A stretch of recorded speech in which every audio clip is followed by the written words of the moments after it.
Assalomu alaykum aziz qadrdonlar. Ali bitta gapim bor degan gap bordi. Bugun Azizbek bilan ko'rishdik. Bugun do'stim Bahrom Ismoil shoir bilan ko'rishdik. Bizi bitta gapimiz emas, hali bizi gaplarimiz ko'p ekan. Gapimiz yig'ilib qolib, bugun birgalashib, gaplashib o'tiribmiz azizlar. Biroz gapirib qo'yinglar. Bugün biz Qo'qonda mehmondamiz. Har doimgidek do'stim mehmon qilyaptilar bizni. Kunduzi bo'lsin. Xalqimizni xizmatida charchamasdilar. Ukamiz Azizbek, Tohirbek ham qadrdon. Shunaqa kunlarimiz ko'p bo'lsin.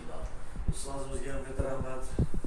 Azizlar, kimdir ko'rmoqchi bo'lsangiz, bugun ko'ring. Hamma bir-biri bilan oqibat qiladi-yu, lekin aynan ko'rish kerak bo'lgan paytda hamma ham bir-birini ko'radi.